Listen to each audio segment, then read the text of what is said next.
Hello दोस्तों, आप सभी का स्वागत है मेरे YouTube channel Bhim sir online classes में। और आज के हम इस वीडियो में छत्तीसगढ़ सामान्य ज्ञान के अंतर्गत छत्तीसगढ़ में चलने वाले जो भारत छोड़ो आंदोलन, छत्तीसगढ़ में चलने वाले संविधान निर्मात्री सभा में भाग लेने वाले पूरे व्यक्तियों के बारे में और छत्तीसगढ़ के देशी रियासतों के बारे में पढ़ेंगे। तो चलो स्टार्ट करते हैं। सबसे पहले जो अपन का पॉइंट है वो है अपन का भारत छोड़ो आंदोलन के बारे में कि भारत छोड़ो आंदोलन का छत्तीसगढ़ में क्या क्या प्रभाव देखने मिला, कहाँ कहाँ से आंदोलन का नेतृत्व हुआ, उन सभी पॉइंट को हम इस वीडियो में अच्छे से कवर करेंगे। ठीक है, तो चलो स्टार्ट करते हैं।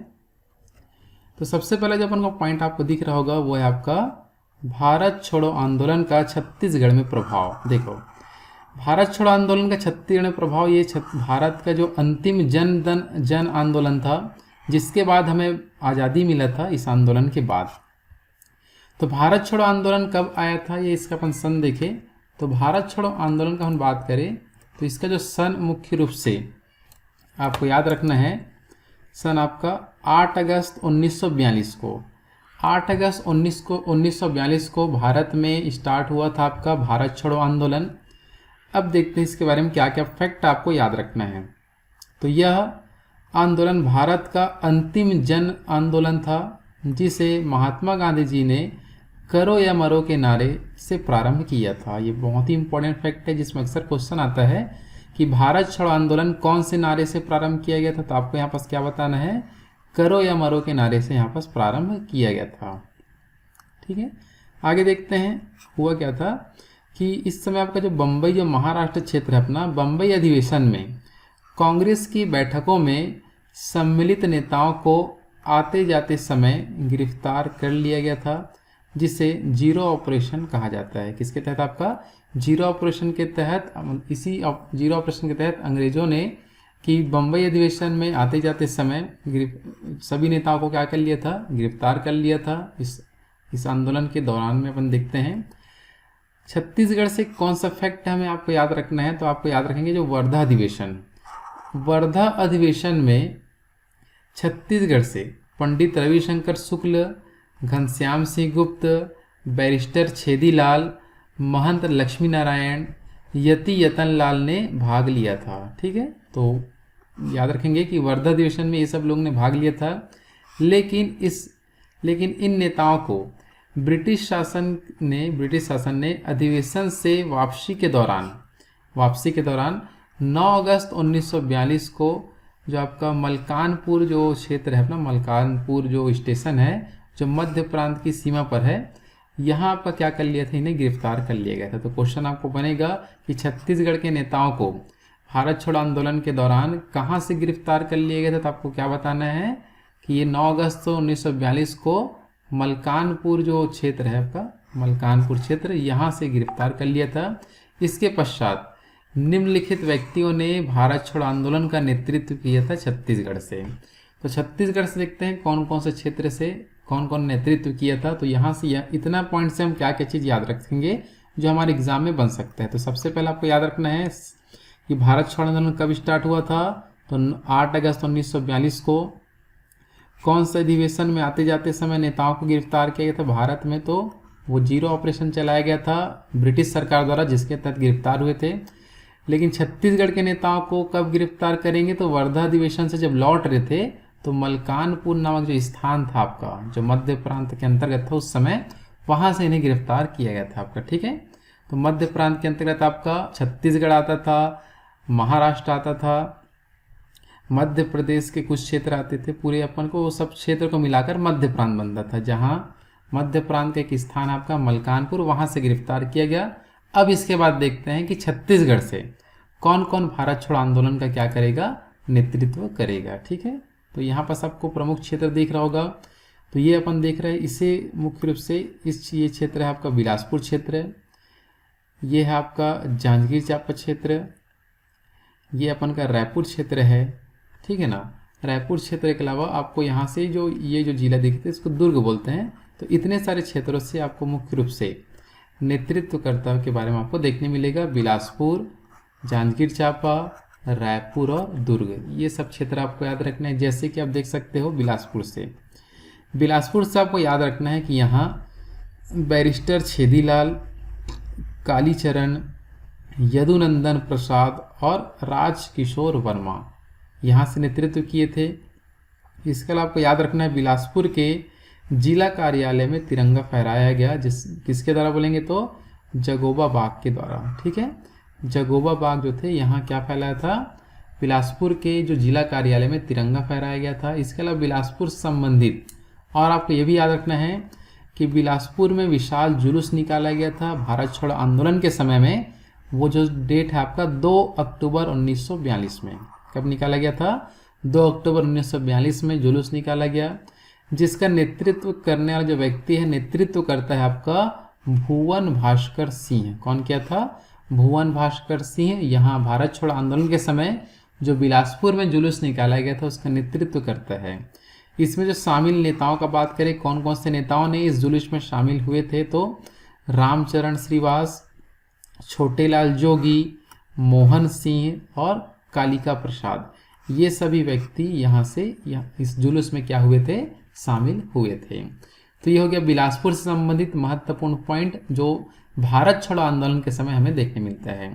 इसके अलावा हम बात करें जांजगीर चांपा क्षेत्र से, तो जांजगीर चांपा क्षेत्र से देखते हैं कौन नेतृत्व करता है। तो जांजगीर चांपा क्षेत्र से आपका योग निधि और आपका ध्यान रखेंगे कपिल नाथ मिश्र, योग निधि जांजगीर क्षेत्र से, और कपिल नाथ मिश्र शिवरी नारायण क्षेत्र से नेतृत्व किए थे भारत छोड़ो आंदोलन का। तो इतना आपको पॉइंट याद रखेंगे जांजगीर चांपा क्षेत्र से। इसके अलावा हम बात करते हैं रायपुर क्षेत्र।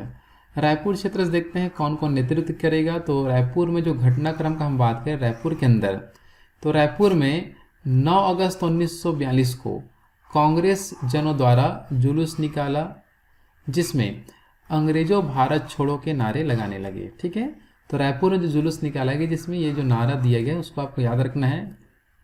इसके अलावा हम बात करें तो छत्तीसगढ़ कॉलेज शिक्षण संस्थान के विद्यार्थियों ने इस आंदोलन में बढ़ चढ़ के भाग लिया, जिसमें शामिल नेताओं में आपका कमल नारायण शर्मा, रणवीर सिंह शास्त्री, जय नारायण पांडे, त्रेतानाथ और भगवती चरण शुक्ल मुख्य रूप से यहाँ से शामिल थे रायपुर में खासकर।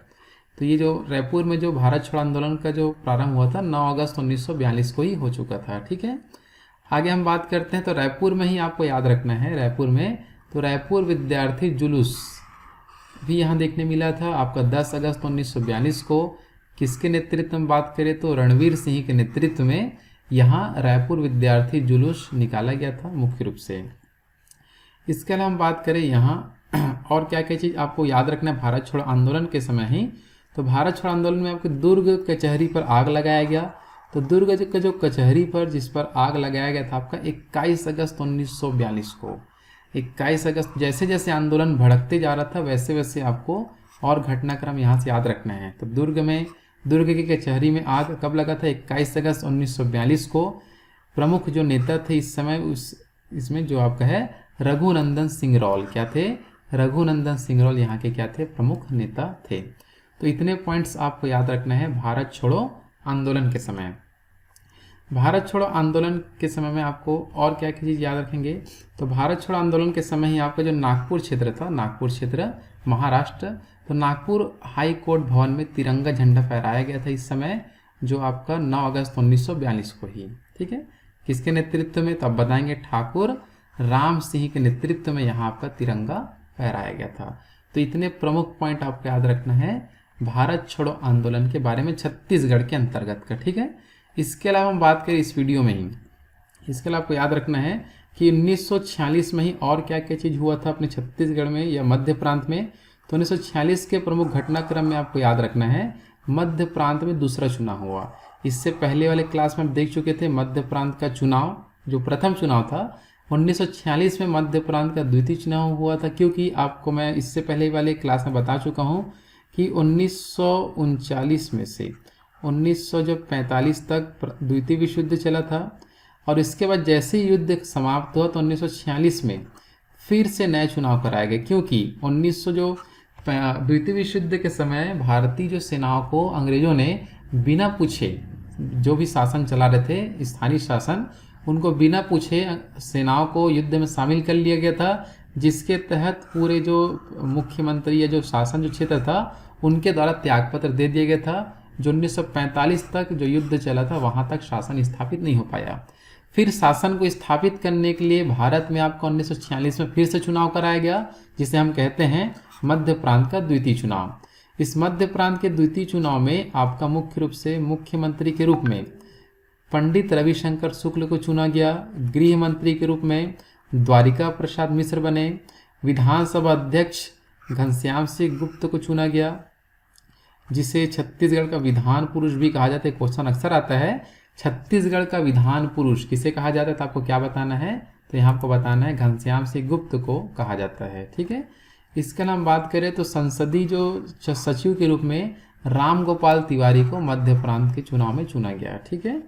छत्तीसगढ़ के प्रमुख क्षेत्र देखते हैं कि कौन कौन से क्षेत्र से किसने किसने चुनाव लड़ा था। तो मुंगेली से राम गोपाल तिवारी थे, बलौदाबाजार क्षेत्र से पंडित रविशंकर शुक्ल, महासमुंद क्षेत्र से जमुनालाल बजाज, रायपुर क्षेत्र से ठाकुर प्यारेलाल सिंह, धमतरी क्षेत्र से लक्ष्मी नारायण दास और दुर्ग क्षेत्र से घनश्याम सिंह गुप्त।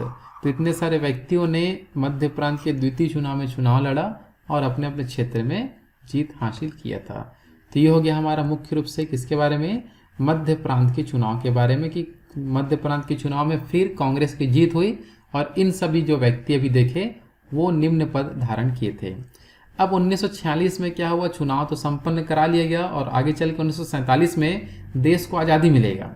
लेकिन देश को आज़ादी से पहले ही भारत में संविधान सभा बन चुकी थी, जो भारत के लिए संविधान निर्माण करेगी और संविधान निर्माण करने के बाद देश का शासन किस प्रकार से संचालित होगा वो इसी संविधान सभा द्वारा निर्धारित की जाएगी।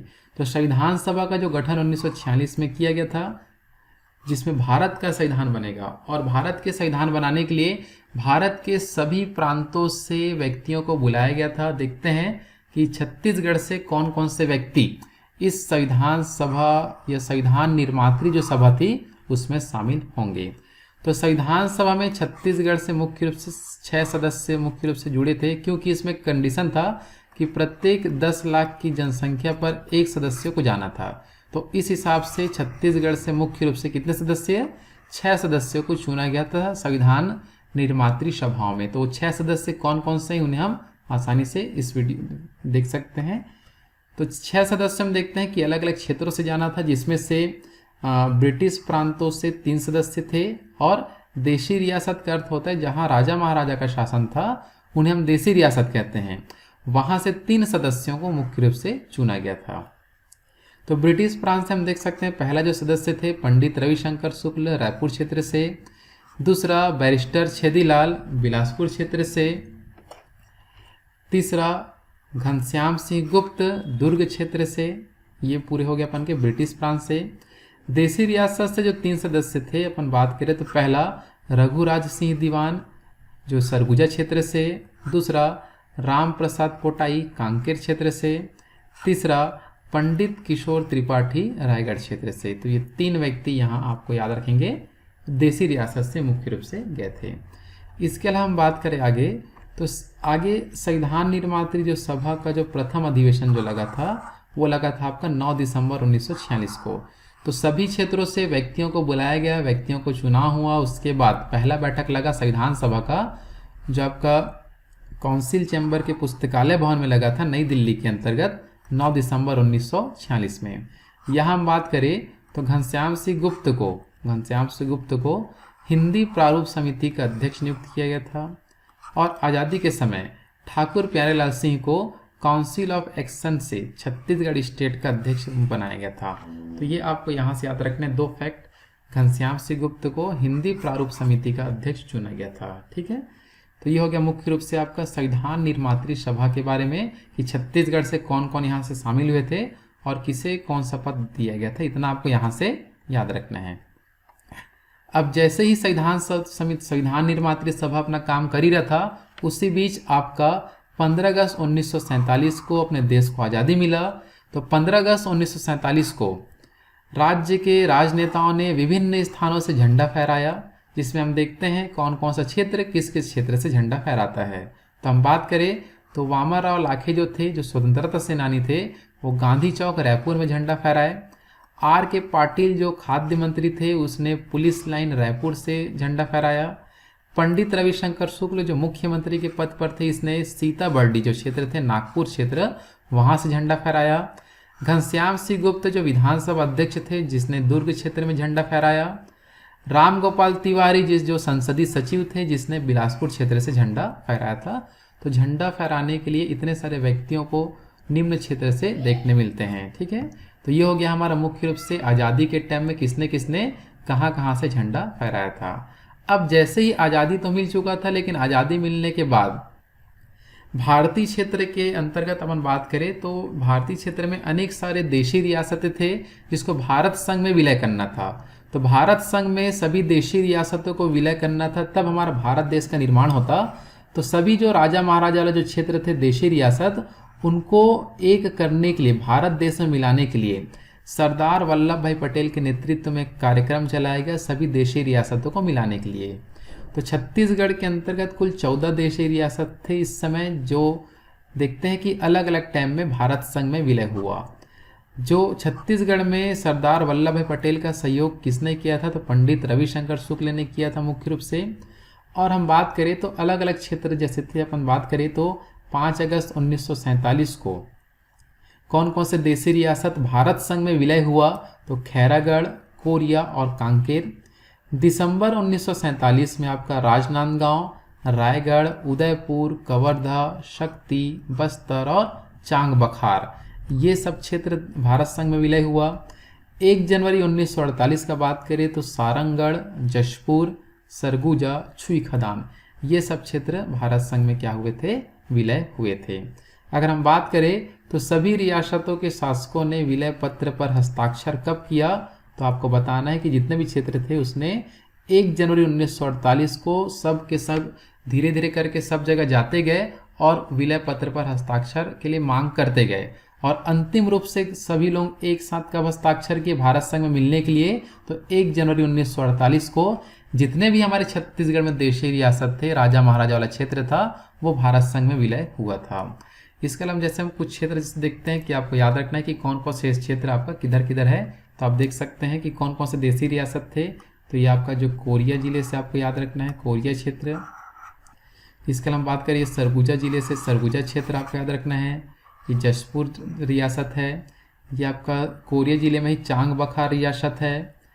ये आपका रायगढ़ से बात करें तो धर्मजयगढ़, रायगढ़ और सारंगढ़ देशी रियासत थे। इसके अलावा बात करें जांजगीर चांपा से आपका शक्ति देशी रियासत थे। कवर्धा क्षेत्र से कवर्धा देशी रियासत था।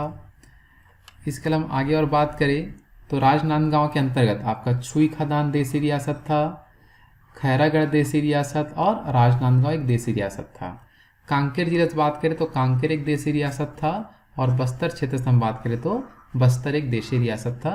तो किस किस क्षेत्र में कौन कौन से देशी रियासत थे उसको अपन देख चुके, और कब कब इन्होंने विलय पत्र पर हस्ताक्षर कब कब विलय करा उसको अपन देखते हैं। लेकिन अंतिम रूप से सब लोग हस्ताक्षर 1 जनवरी 1948 को किए थे, ये आपको याद रखना है। इसलिए आप क्वेश्चन आता है कि देशी रियासतों का भारत संघ में विलय कब हुआ छत्तीसगढ़ से, तो 1 जनवरी 1948 वाला डेट अपना सही होता है हर एग्जाम में। ठीक है, चलो आगे बढ़ते हैं। इसमें कुछ नोट पॉइंट अपन जैसे देखते हैं जिसमें आपको याद रखना है। तो छत्तीसगढ़ की सबसे पहली स्वीकृति देने वाले देशी रियासत का नाम है आपका खैरागढ़, जो राजनांदगांव जिले में है। छत्तीसगढ़ से शामिल सबसे पहली रियासत पूछे तो आपको बताना है रायगढ़। देखो, स्वीकृति देना और मिलना अलग बात है। स्वीकृति खैरागढ़ दिया था लेकिन विलय सबसे पहले रायगढ़ हुआ। छत्तीसगढ़ की सबसे बड़ी देशी रियासत है आपका बस्तर रियासत। छत्तीसगढ़ की सबसे छोटी रियासत आपका शक्ति जो जांजगीर चांपा क्षेत्र में है। इसके अलावा बात करें तो राजनांदगांव एवं छुई खदान के राजा बैरागी वंश के थे, ये भी क्वेश्चन पूछा गया है। छुई खदान रियासत में 1939 में लगानबंदी आंदोलन भी चला था, ये आपको बताया जा चुका है इससे पहले क्लासों में। मराठा काल में स्वतंत्र रियासत था आपका बस्तर। सर्वाधिक टकोली देने वाली रियासत का नाम पूछे तो आपको खैरागढ़ आपको याद रखना है। तो ये प्रमुख नोट पॉइंट जो एग्जाम में बन सकता है उसको मैं बता चुका हूँ। तो ये हो गया हमारा देशी रियासतों का छत्तीसगढ़ के देशी रियासतों का भारत संघ में विलय। तो इस वीडियो में हम देख चुके हैं कि कौन कौन सा पॉइंट हम पढ़े हैं। तो इस वीडियो में हम देख चुके हैं पूरे भारत छोड़ो आंदोलन के बारे में छत्तीसगढ़ के अंदर क्या क्या हुआ, संविधान निर्मात्री सभा के बारे में देखें कि छत्तीसगढ़ से कौन कौन से व्यक्ति यहाँ से शामिल हुए, देसी रियासतों का विलय देख चुके हैं, जो कब विलय हुआ और कौन कौन से देसी रियासत छत्तीसगढ़ में शामिल थे।